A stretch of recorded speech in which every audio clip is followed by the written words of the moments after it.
I blame Grandma, who inherited it to my mom for my problems. They have always been the type into Romeo and Juliet stories, wanting every relationships to be perfect. And the fact that her job is writing romantic novels didn't help either, even though she was often heartbroken in reality. But a hopeless romantic doesn't give up easily, despite the bad experiences.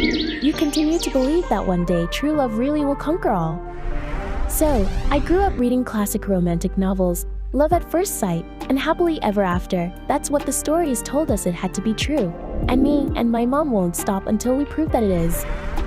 And well, things always went bad. And when they did, I'd be waiting with the popcorn and her favorite novel, Fault in Our Stars. God, where are these men hiding? As Mom threw her bowl away angrily, my BFF Loren walked in. Oh, did I come at a bad time? Oh no, we're just reading love novels and crying. The usual, come on, join us. My life has been like any other teenager. I passed with good grades, went into a good university, had a lot of friends, took Mom's good looks. Everything in my life was perfect, everything except for relationships.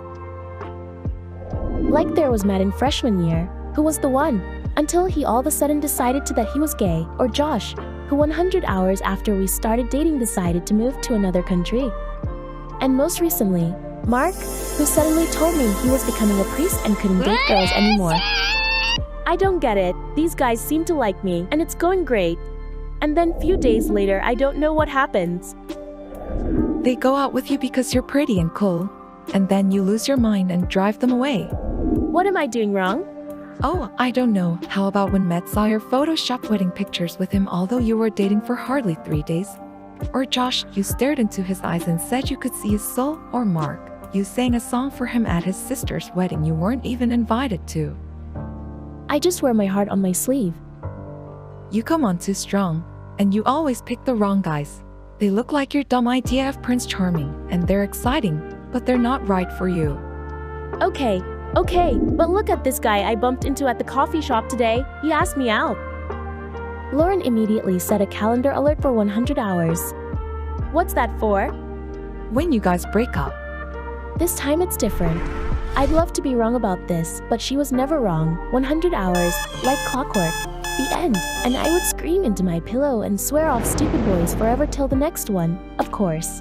Loren always supported me, but after watching my summer romance crash and burn before senior year, she'd had enough. I can't bear to see you go through this again. How about letting me play matchmaker for once? I know you inside out. I'll try anything at this point. Okay, but there are some ground rules. First, you have to get to know him before you decide you're in love. Don't rush into it. And lastly, you can't reject him until you've had at least 2 dates. Agreed? Done.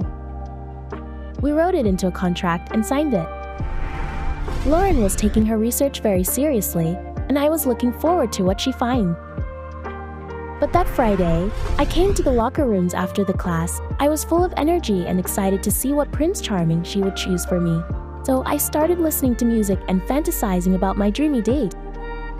Little did I know, he was right on the other side of the lockers. Hey, are you okay? That must have been a bad fall. Oh, this? No, you've got it all wrong. See, my instructor told me to do those workout moves after every gym session. You should try it, not that you need it. I've seen you around, and you don't need it either. You're really pretty and all, and your body is perfect. I'm Alex, by the way. He held out his hand, and when we touched, fireworks. I don't remember much from that moment, except that he said he just started going to our school. I practically floated back home. I couldn't wait to tell Loren, except the next day at school. She told me she'd finally picked someone for me. Loren was explaining her decisions at lunch, but my eyes were busy scanning the hallways for Alec. Are you hearing any of this? Of course. Yeah, sure, thank you. I replied absentmindedly. But just then, Alex walked up to me, smiling.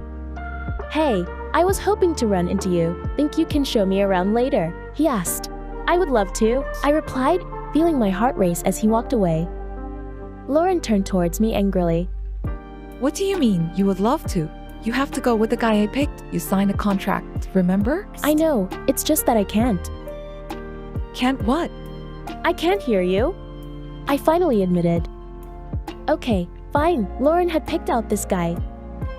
and she forced me to talk to him. We've been going to school together for years. He was perfectly nice and even cute in a skinny geek kind of way, but I didn't feel that spark. Still, I agreed to go out with Logan on Friday night because of that stupid contract. But I couldn't get Alex off my mind. Every day that week, we met after school in his apartment, did our homework together, and just got to know each other. I found myself falling for him hard.